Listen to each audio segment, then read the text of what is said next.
kayyum tamamen siyasallaşmış bir yargının ürünüdür. Halk olarak bir an önce sandıkta seçtiğimiz başkanımızın geri görevine iade edilmesini talep ediyoruz.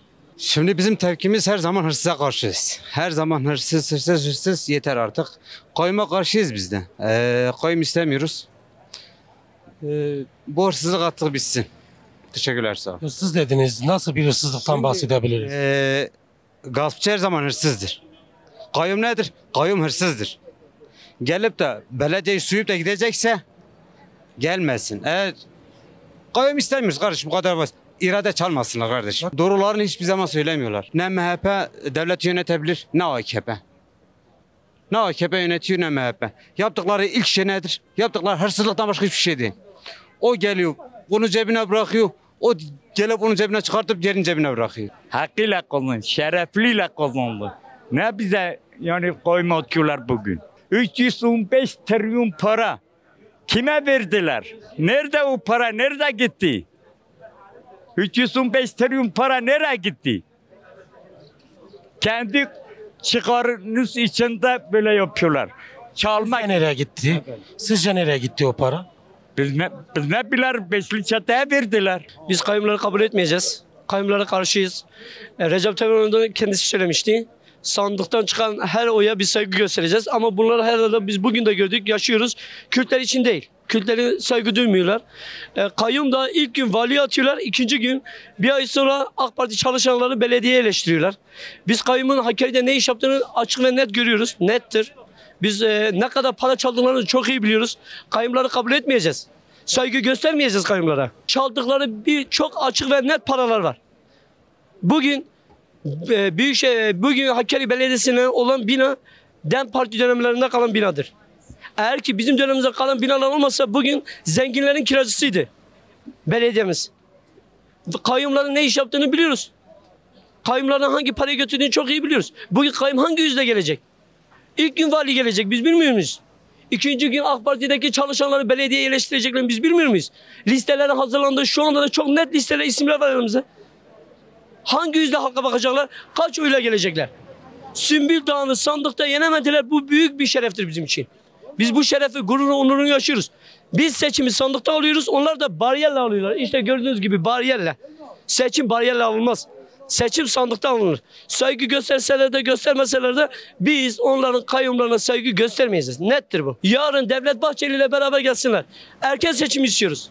Erken seçimde bu halk onları paket edecekler. Şimdi herkes 3 dönem kayyum atmış da 100 sefere dağıtsa, yarın da seçim olsa yine bu halk kazanır. Kayyum çözüm değil. Mehmet Sadık gider, Muhammed Ali gelir. Kürt gençleri bitmez. Biliyor musun? Kayyum hiçbir çözüm değil. O iktidarın şundan bahsedelim. Kürt halkından çok korktukları, yani Kürt halkının iradesinden, Kürt halkının bütün haklarından korktuğu çok barizdir, ortadadır.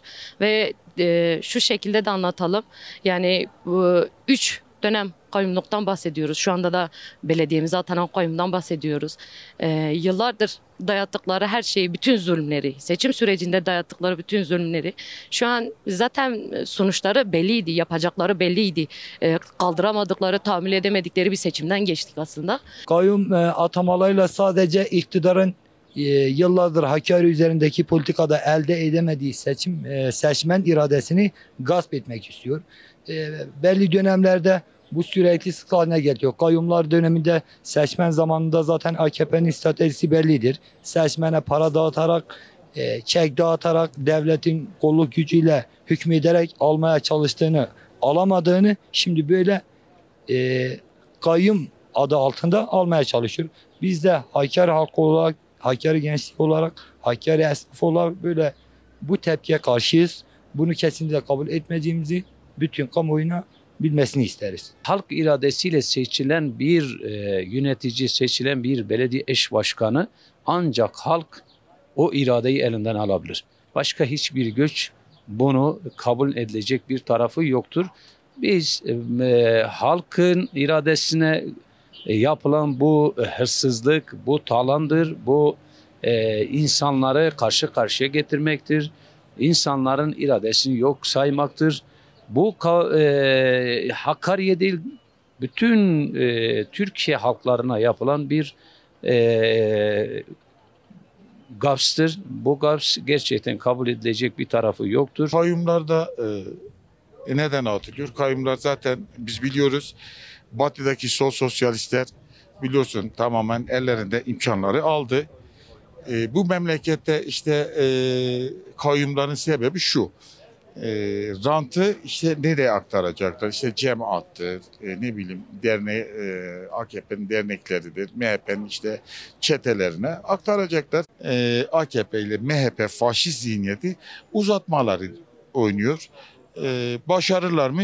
Bence başarmazlar.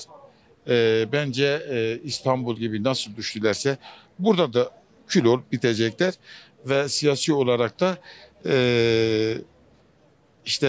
siyasetin çöp tenekesine gidecekler, zamanı gelince gidecekler. Çok gittiler. Gördük işte AKP'si vardı, Demireli vardı, bilmem öteki şeyler var. Hep tarihin çöp tenekesine gittiler.